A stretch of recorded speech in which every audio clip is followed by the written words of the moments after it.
ಆ ದುರ್ಗೆಯು ಎಲ್ಲ ದೇವತೆಗಳನ್ನು ಸ್ತೋತ್ರ ಮಾಡಲ್ಪಟ್ಟು 7ನೇ ಗರ್ಭವನ್ನು ಕೊಂಡು ಹೋಗಿ ರೋಹಿಣಿಯ ಗರ್ಭದಲ್ಲಿಟ್ಟು ಬೆಳೆಸಿದಳು.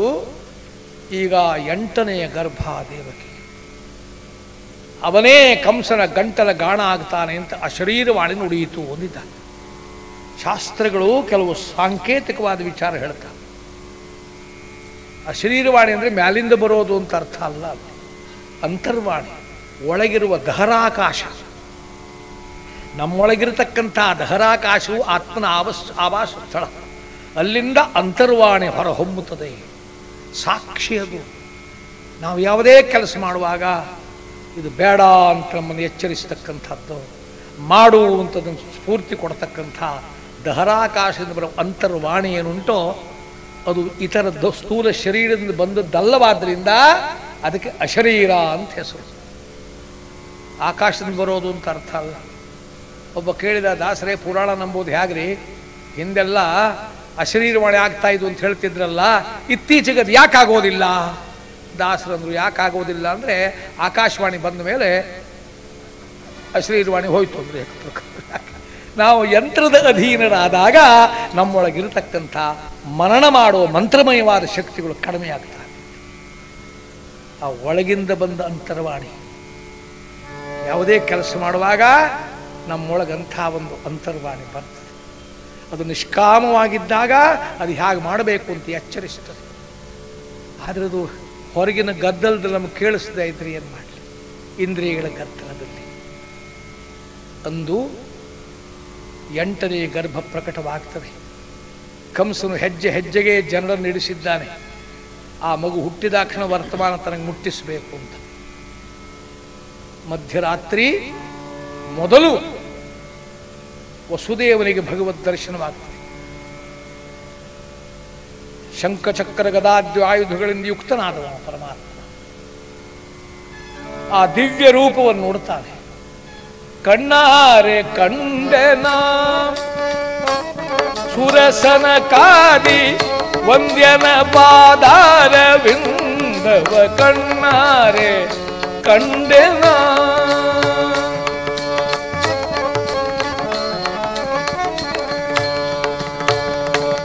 ಪುಣ್ಯಕೋಟಿ ಕರಿರಾಜ ವರದನ ಪಾಪನಾಶ ಪರಿಪಾಲಕನ ಕೋಟಿ ಸೂರ್ಯ ಪ್ರಕಾಶದಿ ಮೆರೆಯುವ ಕಾಮಿತಾರ್ಥ ಹರಿಯ ಕೋಮಲಾಂಗ ಸಿರಿಯ ಪ್ರೇಮ ವಾರಿಧಿಯ ಕಣ್ಣಾರೆ ಕಂಡೆನ ತುರಸನ ಕಾದಿ ವಂದ್ಯನ ಪಾದಾರವಿಂದವ ಕಣ್ಣಾರೆ ಕಂಡೆನ.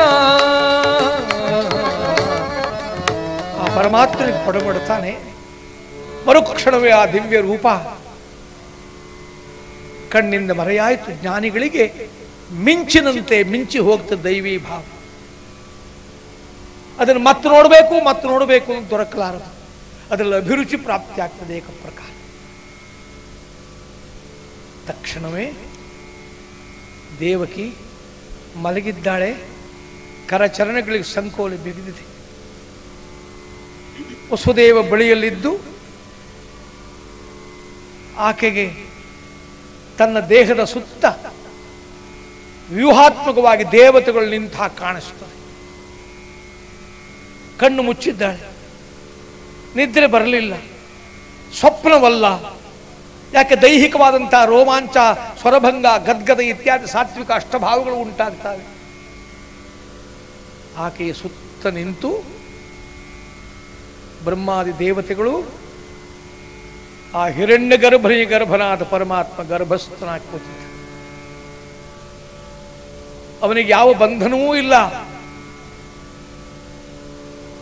ಬ್ರಹ್ಮಾದಿಗಳು ಅದನ್ನು ಸ್ತೋತ್ರ ಮಾಡ್ತಾರೆ. ಅನಂತ ಮಧುಸೂದನ ಅನಂತ ಮಧುಸೂದನ ಪದ್ಮನಾಭ ನಾರಾಯಣ ಪದ್ಮನಾಭ ನಾರಾಯಣ ಅನಂತ ಮಧುಸೂದನ ಅನಂತ ಮಧುಸೂದನ ಪದ್ಮನಾಭ ನಾರಾಯಣ ಪದ್ಮನಾಭ ನಾರಾಯಣ सकल देवादिदेव कृपाळु हे आदि केशव सकल देवादिदेव कृपाळु हे आदि केशव महानंद महानुभावा सदाशिवा हे सहज रूपानंद मधुसूदना पद्मनाभा नारायण अनंत मधुसूदना चक्रधरा विश्वंभरा चक्रधरा विश्वंभरा चक्रधरा विश्वंभरा गरुडध्वजा करुणाकरा अगाय सगुणाय निर्गुण जगज्जनित्या जगज्जीवना वसुदेव देवकी नंदना वसुदेव देवकी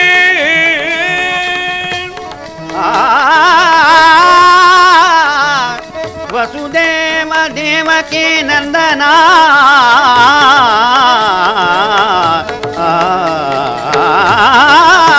बालरांगणा बालकृष्ण बालकृष्ण अनंत मधुसूदना पद्मनाभा नारायण पद्मनाभा नारायण नारायण नारायण नारायण ದೇವಕಿಗೆ ತನ್ನ ಸುತ್ತ ನಿಂತು ಬ್ರಹ್ಮಾದಿ ದೇವತೆಗಳು ಪ್ರಾರ್ಥನೆ ಮಾಡುವುದು ಕೇಳಿಸುತ್ತದೆ. ತನ್ನ ಗರ್ಭದಲ್ಲಿರುವ ಪರಮಾತ್ಮನಿಗೆ ಅಂತ ತಿಳಿಯುವುದು. ಮಂಚದಲ್ಲಿ ಮಲಗಿದ್ದಾಳೆ. ಪಂಚರೂಪಾತ್ಮಕನು ದೇವಿಯ ಹೃದಯದ ಮಂಚದಲ್ಲಿ ಮಲಗಿಗನು. ಇವಳ ಮಂಚದ ಮೇಲೆ ಮಲಗಿದ್ರೆ ಅವಳ ಹೃದಯದ ಮಂಚದಲ್ಲಿ ಪರಮಾತ್ಮ ಮಲಗಿದ್ದ. ಮುಂಚಿದಳು ದೇಹಾತ್ಮ ಬುದ್ಧಿಯ ಮೇಲೆ ಮೀರುತ್ತಲೀ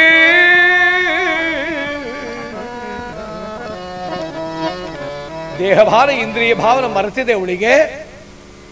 ಬ್ರಹ್ಮಾದಿ ದೇವತೆಗಳು ಸುತ್ತ ನಿಂತು ಪ್ರಾರ್ಥನೆ ಮಾಡ್ತಾ ಇದ್ದಾರೆ.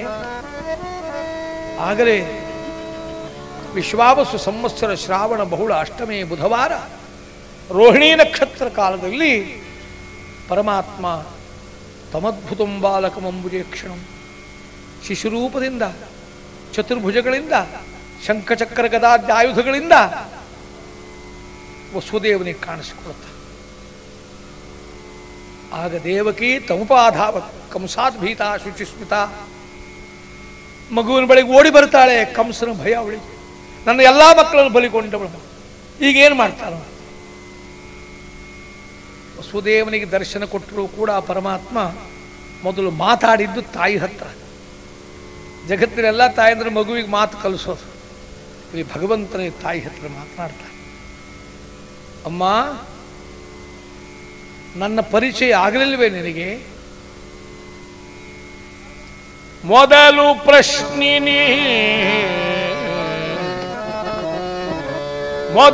ಪ್ರಶ್ನಿನಿ ಸುತಪನೊಡನೆನ್ನಧಿಕ ತಪಗೈದಿರಲು.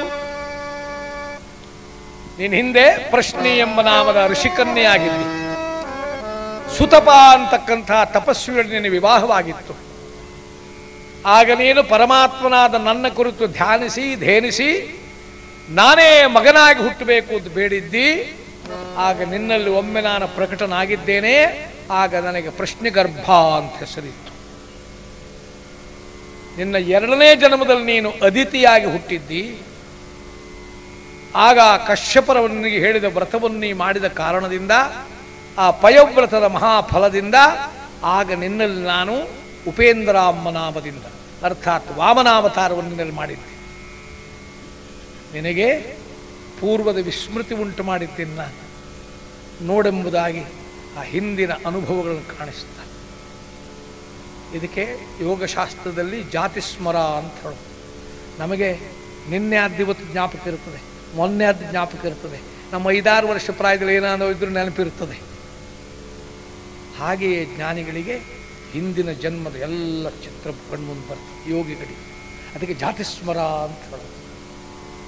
ಪರಮಾತ್ಮದನ್ನು ನೆನಪಿಗೆ ತಂದು ಕೊಡ್ತಾನೆ, ಆ ಸ್ಮರಣೆಯಲ್ಲಿ ಮೈ ಮರೀತಾರೆ. ಈಗ ದೇವಕಿ, 3ನೆಯ ಮಗ ನಿನಗೆ ನಾ 2 ಸಾರಿ ನನ್ನಲ್ಲಿಗೆ ಬಂದಿದ್ದೇನೆ ನಾನು, ಈಗ 3ನೇ ಬಾರಿ ಬಂದಿದ್ದೇನೆ. ನನ್ನನ್ನು ನೀನು ದೇವರು ಅಂತ ತಿಳ್ಕೊಳ್ಬೇಕು ಅಂತಿಲ್ಲ. ಭೂರಿತೋಷಧಿ ಪುತ್ರ ಭಾವದಿ ಸೇರಿ ಸುಖಿಪುದು ನಿಮ್ಮನು ಅಪಾರ ಸುಖ ಸಂಪದದ ಪದವಿಗೆ ಒಯ್ವೆ ಅಂತ್ಯದಲ್ಲಿ. ನಿಮ್ಮ ಮಗು ನಾನು ಅಂತ ತಿಳ್ಕೊಂಡ್ರೆ ಸಾಕು. ಬ್ರಹ್ಮಜ್ಞಾನದಿಂದ ಯಾವ್ಯಾವ ಪದವಿ ದೊರಕುತ್ತದೋ ಅದನ್ನು ನಾನೇ ನಿನಗೆ ಒದಗಿಸಿಕೊಡ್ತೇನೆ ಎಂಬ ದೇವತಾ ನುಡಿಯನ್ನು ಕೇಳಿದ ಕ್ಷಣವೇ ಮರುಕ್ಷಣ ಪರಮಾತ್ಮನ ಮಾಯೆ ಕವಿದಿತು.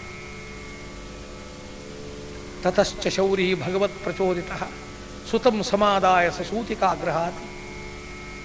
ದೇವರ ಕೈಗೊಂಬೆಯಂತೆ ವಸುದೇವನಿಗೆ ಒಂದೂ ತಿಳಿಯದು, ಆಗ ಮಾತ್ರ ಹುಟ್ಟಿದ ಮಗುವಿನಂತೆ ಕಾಣಿಸ್ತದ. ಇವಳು ಹಡೆದ ಮಗು ಅಂತ ಹೊರಕ್ಕೆ ಬರ್ತಾಳೆ. ಇದನ್ನು ನಾನು ಪಡೆದೆ ಅಂತಕ್ಕಂಥ ಭ್ರಮೆ ಉಂಟಾಯ್ತು ಅವಳಿಗೆ. ಏಕಪ್ರಕಾರ ಪರಮಾತ್ಮನ ಮಾಯೆ ಹೇಗೆ ಬಂಧಿಸ್ತದೆ ನಮಗೆ ನಿಮಗೆ ತಿಳಿಯುದು. ಸೃಷ್ಟಿ, ಸ್ಥಿತಿ, ಸಂಹಾರ, ನಿಯಮನ, ಜ್ಞಾನ, ಅಜ್ಞಾನ, ಬಂಧ, ಮೋಕ್ಷ, ಅಷ್ಟಕಾರ್ಯ ಪರಮಾತ್ಮನದ್ದು. ನಿಮ್ಮಿಂದ ಯಾರಿಂದಲೂ ಅದು ನಡೆಸೋದು ಸಾಧ್ಯ ಅಲ್ಲ, ನಡೆಸಿದರೆ ಪೂರ್ಣ ಆಗೋದು. ಅಂತಹ ಪರಮಾತ್ಮನ ಮಾಯೆಯಿಂದ ತಕ್ಷಣ ವಿಸ್ಮೃತಿ ಉಂಟಾಗಿ ಇದು ತನ್ನ ಮಗು ಅಂತಕ್ಕಂಥ ಮೋಹ ಪ್ರಾಪ್ತಿಯಾಗ್ತದೆ. ಕಂಸಾದ್ ಭೀತ ಶುಚಿಸ್ಮಿತ, ಒಂದು ಮಗುವನ್ನಾದರೂ ಉಳಿಸ್ತಾನೋ ಇಲ್ಲೋ ಅಂತಕ್ಕಂಥ ಸ್ಥಿತಿ. ಆಗಲೇ ತತಶ್ಚ ಶೌರಿ ಭಗವತ್ ಪ್ರಚೋದಿತ ನೋಡಿ, ಪರಮಾತ್ಮನ ಪ್ರೇರಣೆಯಿಂದ ಅವ ಏನು ಮಾಡ್ತಾನೆ ಅಂತ ಅವನಿಗೆ ಗೊತ್ತೇ ಇಲ್ಲ ವಸುದೇವನಿಗೆ. ಆ ಮಗುವನ್ನೆತ್ತಿ ಬುಟ್ಟಿಯಲ್ಲಿ ಹಾಕ್ಕೊಂಡು ಎಲ್ಲಿಗೆ ಯಾಕೆ ಅಂತ ಅವನಿಗೆ ತಿಳಿಯುದು, ಹೊರಟೇ ಬಿಟ್ಟು. ಯಾಕೆ ಅಂತ ಅವನಿಗೆ ಗೊತ್ತಿಲ್ಲ. ಇದು ಎಷ್ಟು ಸತ್ಯ ನೋಡಿ ಈ ಮಾತು. ಇಂಥ ವೈಜ್ಞಾನಿಕ ಯುಗದಲ್ಲಿ ವಿಜ್ಞಾನವು ನಿಮಗೆ ಏನು ಅನ್ನೋದನ್ನು ಹೇಳುತ್ತದೆ, ಯಾಕೆ ಅಂತ ಕೇಳಿದ್ರೆ ಅದು ಗೊತ್ತಿಲ್ಲ. ಇದು ಹೀಗಾದುದು ಅಂತದನ್ನು ಏನು ಅಂತ ನಿಮಗೆ ಹೇಳಬಲ್ಲವ, ಅದು ಯಾಕಾಯ್ತು ಕೇಳಿದ್ರೆ ಅದು ಹಾಗೆ ಹಾಗೆ ಅನ್ನುವುದು ಏನು ವ್ಯಾಖ್ಯೆ ಮಾಡ್ತಾನವ, ಅದು ಯಾಕೆ ವ್ಯಾಖ್ಯೆ ಇಲ್ಲ. ಇದ್ರೂ ಅದು ಪೂರ್ಣ ಅಲ್ಲ. ಅದು ಭಗವಂತನ ಕೈಲಿಡ್ತಕ್ಕಂಥ ಚಿಂತನೆ, ಸೃಷ್ಟಿಕರ್ತಾರನ ಕೈಯಲ್ಲಿ. ಬಾಗಿಲುಗಳು ಸಂಕೋಲೆಗಳು ತನ್ನಷ್ಟಕ್ಕೆ ಹರಿದು ಬಿದ್ದು ಬ್ರಹ್ಮಾಂಡ ವ್ಯಾಪಕರನ್ನು ಬುಟ್ಟಿಯಲ್ಲಿಟ್ಟುಕೊಂಡು ಎಲ್ಲಿ ಹೋಗಬೇಕು ಅಂತ ಅವನಿಗೆ ಗೊತ್ತಿಲ್ಲ. ಅಭಿಮಾನ ದೇವತೆಗಳು ಅವನು ನಡೆಸ್ತಾ ಇಲ್ಲ. ಅಭಿಮಾನ ದೇವತೆಗಳು ಸ್ವತಂತ್ರರಲ್ಲ, ಅವನು ಒಳಗಿದ್ದು ಪರಮಾತ್ಮ ಪ್ರೇರೇಪಿಸ್ತಾನೆ. ಆ ಪ್ರೇರಕ ಶಕ್ತಿ ಪರಮಾತ್ಮನದ್ದು. ಅವ ನಮ್ಮೊಳಗೆ ಆ ಶಕ್ತಿ ಇಟ್ಟಷ್ಟು ಕಾಲ ನಾವೆಲ್ಲ ದೊಡ್ಡ ದೊಡ್ಡ ಕೆಲಸ ಮಾಡೋದು. ಅದು ಹಿಂದಕ್ಕೆ ತೊಗೊಂಡ್ಬಿಟ್ರೆ ಅವನಿಂದೇನು ಮಾಡಲಿಕ್ಕಾಗೋದಿಲ್ಲ. ವಿನೋದ ವಿಚಾರ ಬಿಟ್ಟುಬಿಡಿ, ಯಥಾರ್ಥ ತತ್ವ ತಿಳ್ಕೊಳ್ಳಿ. ನೀವು ಟ್ರಾಫಿಕ್ ಪೊಲೀಸ್ ನೋಡಿರ್ತೀರಿ, ಈಗೆಲ್ಲ ಲೈಟ್ಗಳು ಬಂದಿವೆ, ಮೊದಲು ಹಾಗೆಲ್ಲ ಇರಲಿಲ್ಲ. ಅವನ ಕೈಲೊಂದು ಬೋರ್ಡ್ ಇರ್ತಿತ್ತು, ಅದರ ಕೆಂಪು ಅಕ್ಷರ ಸ್ಟಾಪ್ ಅಂತ ಬರೆದಿದ್ದಾರೆ, ಆ ಕಡೆಗೆ ಹಸಿರು ಅಕ್ಷರ ಗೋ ಅಂತ ಬರೆದಿದ್ದಾರೆ. ಅವ ಸ್ಟಾಪ್ ಅಂತ ತೋರಿಸ ಅಕ್ಷರ ನಿಲ್ಲಿಸ್ತಾರೆ, ಗೋ ಒಂದು ಅಕ್ಷರ ಹೋಗ್ತಾರೆ. ಒಂದಿನ ಪೊಲೀಸ್ ಅಪ್ಪನಿಗೆ ಕಂಡುತಂತೆ, ಇಡೀ ಮಂಗಳೂರು ನನ್ನ ಕೈಯಲ್ಲುಂಟು, ನಿಲ್ಲು ಅಂದ್ರೆ ನಿಲ್ಬೇಕು, ಹೋಗು ಅಂದ್ರೆ ಹೋಗ್ಬೇಕು. ಹೀಗೆ ಕಂಡುತ್ತವು. ಜನರು ನಿಲ್ಲೋದು ಇವನಿಗೆ ಹೆದರಿ ಅಲ್ಲ, ಇವನೊಳಗಿರುವ ಸರಕಾರದ ಅಂಶವನ್ನು ಕಂಡು ಹೆದರಿದ ಜನ ನಿಲ್ತಿದ್ರು, ಹೋಗ್ತಿದ್ರು. ಇವ ನನಗೇ ಹೆದರ್ತಿದ್ರು ಅಂತ ತಿಳ್ಕೊಂಡ. ಅವನ ಡ್ಯೂಟಿ ಮುಗಿದ ಮೇಲೆ ಮನೆಗೆ ಬಂದ. ಹೆಂಡತಿ ಏನೋ ಬೈದಳು ಏಕ ಪ್ರಕಾರ. ಸಿಟ್ಟು ಬಂದ, ಆ ಬೋರ್ಡ್ ತಂದು ಇವಳು ಮುಂದೆ ಹಿಡ್ದ ಸ್ಟಾಪ್ ಅಂತ. ಅವಳನ್ನ ಕೈಯಲ್ಲಿ ಕಿತ್ತುಕೊಂಡು ಕತ್ತಿ ಕೈ ಹಾಕಿ ದುಡಿ ತಿರುಗಿಸಿ ಹಿಡಿದ್ರು ಗೋ. ಆಗ ಇವನಿಗೆ ಕಂಡು ತಂತಿ, ಎಂಥೆಂಥವರೆಲ್ಲ ಸ್ಟಾಪ್ ಮಾಡಿದ್ದೇನೆ, ಈ ಪ್ರಾಣಿ ಕೇಳೋದಿಲ್ವಲ್ಲ ಯಾಕೆ. ಆಗ ಗೊತ್ತಾಯ್ತಂತೆ ಅವ್ರಿಗೆ, ನಾನೀಗ ಡ್ಯೂಟಿಯಲ್ಲಿ ಇಲ್ಲ. ಇದು ಆ ವಿಭಾಗದವರ ನಿಂದೆ ಅಂತ ತಿಳ್ಕೊಳ್ಬಾರ್ದು, ನಮ್ಮ ನಿಮ್ಗೆ ಕೊಡುವ ದೃಷ್ಟಾಂತ ಅಷ್ಟೇ. ನಾವು ನೀವೆಲ್ಲ ಹಾಗೆ ಗೋ ಅಂದ್ರೆ ಗೋನೆ, ಮತ್ತು ನಮ್ಮ ಕೈಲಿರೋದು ಬೇಕು. ಯಾರು ನಿನ್ನ ಹುಡುಗಿದ್, ಅದೇ ಪ್ರೇರಕ ಶಕ್ತಿ. ಆ ಮಾಯೆ ಬಂಧಿಸಿ ಮಧ್ಯರಾತ್ರಿ ಯಮುನಾ ತೀರದ ಬಳಿಗೆ ಬರ್ತಾರೆ. ಭಾಗವತಕಾರರು ವರ್ಣನೆ ಮಾಡ್ತಾರೆ ಪಂಚಭೂತಗಳಾಗಿ ಹೇಗೆ ಜಾಗೃತವಾದ್ದು. ಅದ್ರಲ್ಲಿ ಮುಖ್ಯವಾಗಿ ನದಿ, ಆ ಯಮುನಾ ನದಿ ಉಕ್ಕಿ ಉಕ್ಕಿ ಮೇಲಕ್ಕೆ ಬರ್ತದೆ. ಯಾಕೆ ಅಂದರೆ ವ್ಯಾಖ್ಯಾನಕಾರ ಹೇಳ್ತಾರೆ, ಈ ಗಂಗೆ ಮತ್ತು ಯಮುನಾ ಅಕ್ಕ ತಂಗಿ ಎಂದ್ರಂತೆ. ಗಂಗೆ ಬೆಳ್ಳಗಿದ್ದಾಳೆ, ಯಮುನೆ ಸ್ವಲ್ಪ ಕಪ್ಪು. ಈಗಲೂ ನೀವು ತ್ರಿವೇಣಿ ಸಂಗಮದಲ್ಲಿ ನೋಡಿದ ಪ್ರಯಾಗದಲ್ಲಿ ಗಂಗೆ ಹರಿತಾಳೆ, ಅದರ ಹತ್ತಿರವೇ ತಾಗಿ ಹರಿತಾ ಇರತಕ್ಕಂಥ ಯಮುನೆಯ ನೀರು ಕಪ್ಪಗಿರ್ತದೆ, ನೀಲವರ್ಣ. ಅಕ್ಕ ತಂಗಿ ಅನ್ನೋದ್ಮೇಲೆ ಸ್ವಲ್ಪ ಜಗಳ ಇದ್ದೇ ಇರ್ತದೆ. ಗಂಗೆ ಯಾವಾಗಲೂ ಬೈತಾ ಇದ್ಲಂತೆ, ನಾನು ಬೆಳ್ಳಗಿದ್ದೇನೆ, ಚಂದ ಇದ್ದೇನೆ, ನೀನು ಕಪ್ಪು, ಯಾರು ಮೆಚ್ತಾರೆ ನಿನ್ನ. ಈಗ ಯಮುನೆಗೆ ಬಹಳ ಸಂತೋಷವಾಯಿತಂತೆ, ನಾನು ಮಾತ್ರ ಕಪ್ಪಲ್ಲ, ಕೃಷ್ಣನು ಕಪ್ಪಂತೆ. ಸ್ವಲ್ಪ ಸಮಾಧಾನ. ಈಗ ಅವ ಈ ಕಡೆಗೆ ಬರ್ತಾ ಇದ್ದಾನೆ, ಅವನನ್ನು ಗೌರವವನ್ನು ಸ್ವಾಗತಿಸಬೇಕು ಅಂತ ಯಮುನೆ ಉಕ್ಕುತ್ತಾಳೆ. ಅಕ್ಕನನ್ನು ಕರೆದು ಹೇಳ್ತಾಳಂತೆ, ಹೇ ಗಂಗೆ, ನಿನ್ನ ಅಹಂಕಾರ ಮುರಿಯಿತು, ನಿನ್ನ ಕೋಡು ಮುರಿದ ಹಾಗೇನೆ. ಯಾಕಂದ್ರೆ ನನ್ನ ತೀರದಲ್ಲಿ, ಯಮುನಾ ತೀರದಲ್ಲಿ ಕೃಷ್ಣಾವತಾರವಾಗಿದೆ. ಆದ್ದರಿಂದ ಇನ್ನು ಮುಂದೆ ಎಲ್ಲ ಜನರು ಯಮುನಾ ತೀರ ವಿಹಾರಿ ಕೃಷ್ಣ ಗೋಕುಲ ಮುಕುಂದ ಮುರಾರಿ ಯಮುನಾ ತೀರ ವಿಹಾರಿ ಕೃಷ್ಣ ಯಮುನಾ ತೀರ ವಿಹಾರಿ. ನೋಡು ಗಂಗೆ, ಮೊದಲು ನನ್ನ ಹೆಸರು ಬರ್ತದೆ, ಆಮೇಲೆ ಕೃಷ್ಣ ಹೆಸರು ಬರ್ತದೆ. ನಾನು ಕಪ್ಪು ಕಪ್ಪು ಅಂತ ಹೇಳ್ತಿದ್ಯಲ್ಲ, ನೋಡಿ ಈಗ ಕೃಷ್ಣನು ಕೂಡ ಕಪ್ಪಂತೆ. ಅಕ್ಕ ಗಂಗೆ, ನಿನ್ನ ಹತ್ರ ಇನ್ನು ಯಾರು ಬರ್ತಾರೆ? ಸಾಧು ಸಂತರು ಭಕ್ತರು ಜ್ಞಾನಿಗಳೆಲ್ಲ ನನ್ನ ಹತ್ರ ಬರ್ತಾರೆ. ಯಾಕೆ? ಕೃಷ್ಣಾವತಾರ ಇಲ್ಲಿ ಆಗಿದೆ ಅಂತ. ನಿನ್ನ ಹತ್ರ ಬರೇ ಪಿಂಡ ಹಾಕೋರು ಮಾತ್ರ ನಿನ್ನ ಹತ್ರ ಬರ್ತಾರೆ ಅಷ್ಟೇ ಗಂಗೆ, ಇನ್ಯಾರು ಬರ್ತಾರೆ ನಿನ್ನ ಹತ್ರ ಅಂತ ಯಮುನೆ ಉಕ್ಕುತ್ತಾ ಬರ್ತಾಳಂತೆ. ಆ ಕೃಷ್ಣ ಕಪ್ಪಗಿದ್ದಾನೆ, ಅಷ್ಟು ಸುಂದರ. ಇಲ್ಲಿ ಸ್ವಲ್ಪ ನಮಗೆ ಚಿಂತನೆಗೆ ವಿಷಯ ಸಿಗ್ತದೆ. ಕಪ್ಪನ್ನು ಬಹಳ ಸುಂದರ ಅಂತ ವರ್ಣನೆ ಮಾಡಿದ್ದಾರೆ, ಅದೇ ಹೆಸರಿಟ್ಟಿದ್ದಾರೆ ಕೃಷ್ಣ ಅಂತ. ಕೃಷ್ಣ ವರ್ಣ ಅಂದರೆ ಕಪ್ಪು ವರ್ಣ ಅಂತ. ಕಪ್ಪು ಬಹಳ ಸುಂದರ ಅಂದಿದ್ದಾರೆ. ಆದರೆ ನಾವು ಒಪ್ಪೋದಿಲ್ವಲ್ಲ, ಬೆಳ್ಳಗಿದ್ರೆ ಚಂದ ಅಂತ ಒಪ್ತೇವಲ್ಲ. ಹುಡುಗಿ ನೋಡಿ, ಹುಡುಗಿ ಸ್ವಲ್ಪ ಕಪ್ಪು ಒಂದು ಬಿಟ್ಟು ಬಂದು ಬೆಪ್ಪರಿದ್ದಾರೆ. ಆ ಕಪ್ಪಿನಲ್ಲೂ ಎಣ್ಣೆ ಕಪ್ಪು ಅಂತ ಬೇರೆ ಉಂಟಂತೆ, ಮತ್ತು ಬೇರೆ ಬೇರೆ ಎಲ್ಲ ಮಾಡ್ಕೊಂಡಿದ್ದಾರೆ. ಕಪ್ಪು ನಮಗೆ ಅಮಂಗಳವಲ್ಲ. ನಾವು ಬೆಳ್ಳಗಿರೋದೇ ಚಂದ ಅಂತ ಹೇಳಲಿಕ್ಕೆ ಏನು ಕಾರಣ ಅಂದರೆ, ಒಂದು 200-300 ವರ್ಷಗಳ ಕಾಲ ನಮ್ಮನ್ನು ಬೆಳ್ಳಗಿದ್ದವರೇ ಆಳಿದ್ದು. ಅವರು ಒದೆ ತಿಂದು ತಿಂದು ತಿಂದು ಅಭ್ಯಾಸವಾಗಿ ಇನ್ನು ಬೆಳ್ಳಗಿರೋದೇ ಒಳ್ಳೆಯದು ಬುದ್ಧಿ. ನಾನು ಸಾಲದ ಕಪ್ಪನ್ನು ಅಮಂಗಳ ಅಂತ ತಿಳ್ಕೊಳ್ತೇವೆ. ಕಪ್ಪು ಬಾವುಟ ತೋರಿಸೋದು, ಶೋಕ ಚಿಹ್ನೆ ಕಪ್ಪು ಧರಿಸೋದು, ಇದು ಯಾವುದೂ ಭಾರತೀಯ ಮೂಲದಿಂದ ಬಂದ ವಿಚಾರಗಳಲ್ಲ. ನಾವೆಲ್ಲ ಚಿಂತನೆ ಮಾಡಬೇಕದು. ನಮಗೆ ಕಪ್ಪು ಎಲ್ಲ ಮಂಗಳಪ್ರದ. ದಾಸರು ಹೇಳದಿರುವ ವಿಚಾರಗಳೇ ಇಲ್ಲ. ಪುರಂದರದಾಸರ ಕೀರ್ತನೆ ನೋಡಿ, ಕಪ್ಪು ಎನ್ನಲು ಬೇಡವೋ ಅಂತ ಒಂದು ಕೀರ್ತನೆ ಇದೆ. ಕಪ್ಪು ಎನ್ನಲು ಬೇಡವೋ, ಶರಧಿಯ ಜಲ ಕಪ್ಪು, ರುಚಿತ ಕೋಗಿಲೆ ಕಪ್ಪು, ಎಸೆವ ಕಸ್ತೂರಿ ಕಪ್ಪು, ಸ್ತ್ರೀಯರು ಕೊರಳೊಳು ಧರಿಸುವ ಮಾಂಗಲ್ಯ ಕರಿಮಣಿ ಕಪ್ಪಿನಲ್ಲಿ ಕಪ್ಪು, ಧರೆಯಲ್ಲಿ ಶಾಲಿಗ್ರಾಮ ಶಿಲೆ ಕಪ್ಪು, ಹುಲುಗುಂಜಿಯ ಶಿರ ಕಪ್ಪು, ನಮ್ಮ ಪುರಂದರ ವಿಠಲ ಕಪ್ಪಿನಲ್ಲಿ ಕಪ್ಪು. ಕಪ್ಪು ಎನ್ನಲು ಬೇಡವೋ, ಕಸ್ತೂರಿ ಕಪ್ಪು. ಹೆಣ್ಣು ಮಕ್ಕಳು ಕಣ್ಣು ಕಪ್ಪಗಿದ್ರು ಕಾಡಿಗೆ ಹಚ್ಚಿದ್ರೆ ಚಂದ ಕಾಣಿಸದೆ ಹಚ್ಚುತ್ತಾರೆ.